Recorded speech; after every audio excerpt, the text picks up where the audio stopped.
പുരാതന ഇന്ത്യയിലെ വടക്കു പടിഞ്ഞാറൻ ഭാഗത്ത് സ്ഥിതി ചെയ്യുന്ന തക്ഷശില എന്ന പുരാനഗരത്തിൽ BC 350 ദരിദ്രമായ ഒരു ബ്രാഹ്മണ കുടുംബത്തിൽ ചനക്, ചനേശ്വരി എന്നീ ദമ്പതിമാരുടെ മകനായി വിഷ്ണുഗുപ്തൻ ജനിച്ചു. അദ്ദേഹത്തിന്റെ ജന്മസ്ഥലം ഇപ്പോഴും വ്യക്തമല്ല. എന്നാൽ ജൈന എഴുത്തുകാരനായ ഹേമചന്ദ്രന്റെ കൃതികൾ പ്രകാരം തക്ഷശിലയിലെ ഗുല്ല മേഖലയിലെ ചനക ഗ്രാമത്തിൽ അദ്ദേഹം ജനിച്ചുവെന്ന് പറയപ്പെടുന്നു. അച്ഛന്റെ പേര് ചനക് എന്നായതിനാൽ ചനകന്റെ പുത്രൻ ചാണക്യൻ എന്നും അദ്ദേഹം അറിയപ്പെടാറുണ്ട്.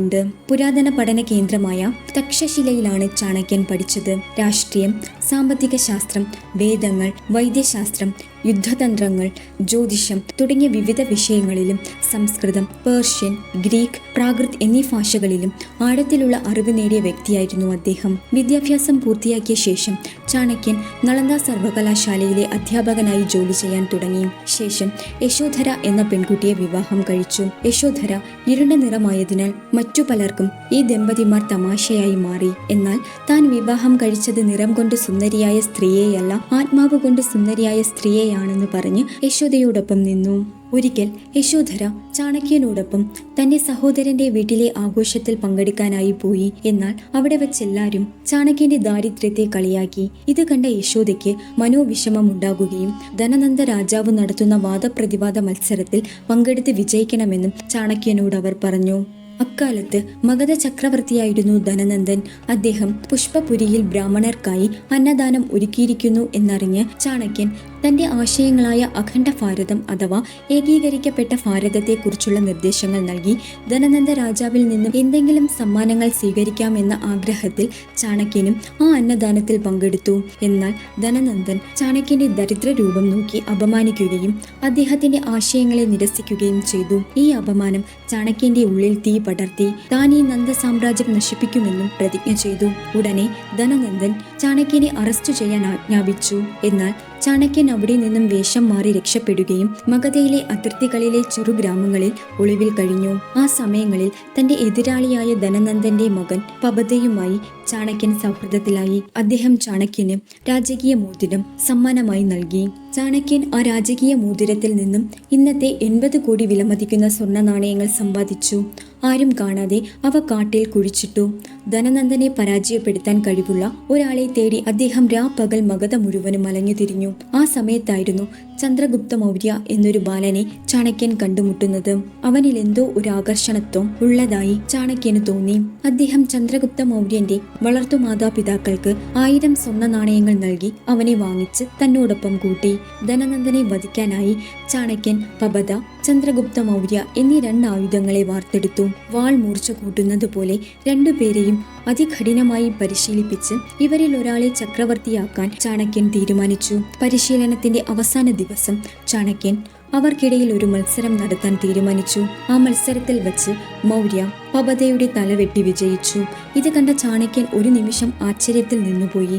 ശേഷം മൗര്യനെ നോക്കി പുഞ്ചിരിച്ചു. പിന്നീടുള്ള 7 വർഷത്തെ സൈനിക പരിശീലനങ്ങൾക്കൊടുവിൽ മൗര്യ സമർത്ഥനായ ഒരു പോരാളിയായി മാറി. ചാണക്യന് മൗര്യ സാമ്രാജ്യമെന്ന സ്വപ്നം ഉടലെടുക്കുന്നതും ഇവിടെ നിന്നുമാണ്. അതേസമയം മൗര്യ ഒരു ചെറു സൈന്യം രൂപീകരിച്ച് നന്ദന്മാരുടെ തലസ്ഥാനമായ പാടലീപുത്രയെ ആക്രമിച്ചു. എന്നാൽ മൗര്യന്റെ ചെറു സൈന്യം നന്ദാസിന്റെ വലിയ സൈന്യത്തിന് മുന്നിൽ തകർന്നു.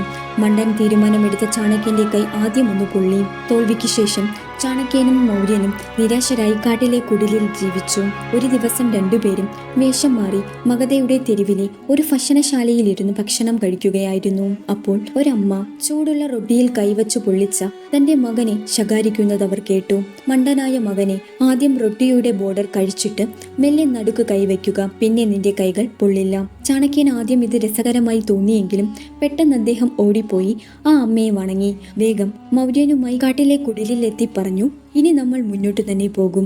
ആദ്യം മഗധയുടെ അതിർത്തി പ്രദേശങ്ങൾ പിടിച്ചെടുത്ത ശേഷം നമ്മൾ തലസ്ഥാന നഗരം ആക്രമിക്കും. ചാണക്യന്റെ ഉപദേശം കേട്ട മൗര്യ അതിർത്തി പ്രദേശങ്ങളെ ആക്രമിച്ച് തന്റെ നിയന്ത്രണത്തിൽ കൊണ്ടുവന്നു. കൂടാതെ സൈന്യത്തിന്റെ ആൾബലത്തിനായി വനവാസികളെ പരിശീലിപ്പിച്ച് സൈന്യത്തിൽ ഉൾപ്പെടുത്തി. സൈന്യം പൂർണ്ണമായും സജ്ജമായപ്പോൾ ചാണക്യൻ കാട്ടിൽ കുഴിച്ചിട്ട സ്വർണ്ണ നാണയങ്ങൾ പുറത്തെടുത്ത് സൈന്യത്തിന് ആവശ്യമായ കവചങ്ങൾ, ഭക്ഷണം, ആയുധങ്ങൾ എന്നിവയുണ്ടാക്കി സൈന്യത്തെ ശക്തിപ്പെടുത്തി. എന്നാൽ അതിർത്തിയിലെ ചില ചെറിയ രാജാക്കന്മാർ മൗര്യ സൈന്യത്തിൽ ചേരാൻ വിസമ്മതിച്ചു. അവരെ ജൈനഗ്രന്ഥത്തിൽ പരാമർശിക്കുന്നതനുസരിച്ച് ഒരു പ്രത്യേക വിഭാഗത്തിലെ പെൺകുട്ടികളെ വളരെ ചെറുപ്പം മുതലേ ഭക്ഷണത്തിൽ ചെറിയ അളവിൽ വിഷം കലർത്തി നൽകി അവരെ വിഷകന്യകളാക്കിയിരുന്നു. അത്തരം വിഷകന്യകമാരെ ഉപയോഗിച്ച് ഇത്തരം ചെറിയ രാജാക്കന്മാരെ വധിച്ചു. കോപത്തോടെ ശത്രുവിനെ കുറിച്ച് ചിന്തിക്കുന്നത് പ്രയോജനകരമല്ല എന്ന് മനസ്സിലാക്കിയ ചാണക്യൻ ശാന്തമായി ചിന്തിക്കാൻ തുടങ്ങി. ശത്രുവിനെ മറികടക്കാൻ ഒരു പുതിയ തന്ത്രം അദ്ദേഹം ഉപയോഗിച്ചു. ശരിയായ സമയം. ചാണക്യന്റെ ഉപദേശപ്രകാരം ചന്ദ്രഗുപ്ത മൗര്യനും അക്ഷമനായി കാത്തിരുന്നു. ശരിയായ സമയം കണ്ട മൗര്യൻ BCE 322 മഗധയുടെ തലസ്ഥാനമായ പാടലീപുത്ര ആക്രമിച്ച് ധനനന്ദനെ വധിക്കുകയും തന്റെ മൗര്യ സാമ്രാജ്യം സ്ഥാപിക്കുകയും ചെയ്തു. ഇതോടെ ഏകീകൃത ഭാരത സാമ്രാജ്യം എന്ന ചാണക്യന്റെ സ്വപ്നം സഫലമായി. അതോടൊപ്പം ധനനന്ദനോടുള്ള പ്രതികാരവും അവസാനിച്ചു.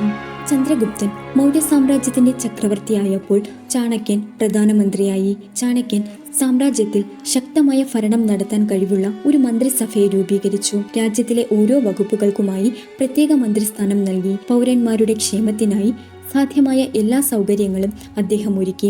ചാണക്യൻ പുരുഷ അംഗരക്ഷകർക്കൊപ്പം സ്ത്രീ അംഗരക്ഷകരെയും രാജാവിന് നിയമിച്ചു. അങ്ങനെ ഇന്ത്യൻ ചരിത്രത്തിൽ വനിതകളെ റോയൽ ഗാർഡ്സുകളായി നിയമിച്ച ആദ്യ രാജാവായി ചന്ദ്രഗുപ്ത മൗര്യ. ഈ കാലയളവിൽ, അതായത് 4-ാം നൂറ്റാണ്ടിലാണ് ചാണക്യൻ തന്റെ തൂലികാനാമമായ കൗടില്യ എന്ന പേരിൽ സംസ്കൃത ഗ്രന്ഥമായ അർത്ഥശാസ്ത്ര രചിക്കുന്നത്. ചുരുക്കത്തിൽ, ഒരു രാജ്യം എങ്ങനെ നടത്തണം എന്നതിനെ കുറിച്ചുള്ള നിർദ്ദേശങ്ങൾ രാജാവിനും അഡ്മിനിസ്ട്രേറ്റേഴ്സിനും നൽകുന്ന ഒരു മാനുവലാണ് അർത്ഥശാസ്ത്രം. ഭരണം, വിദേശ നയം, വാർഫോഴ്സ്, സൈന്യം, നിയമനിർവഹണം, നികുതി, സാമ്പത്തിക നയങ്ങൾ തുടങ്ങിയ വിഷയങ്ങൾ ഗ്രന്ഥത്തിൽ പറയുന്നു. ഇന്നും നമ്മൾ ഈ അർത്ഥശാസ്ത്രത്തിന്റെ ആത്മാവിനെ ഫോളോ ചെയ്യുന്നു എന്നതാണ് അവിശ്വസനീയമായ സത്യം. നിലവിലെ ശാസ്ത്രങ്ങളിൽ നിന്നും അദ്ദേഹം ശേഖരിച്ച പഴഞ്ചൊല്ലുകളുടെ ശേഖരമാണ് നീതിശാസ്ത്രം അഥവാ ചാണക്യനീതി.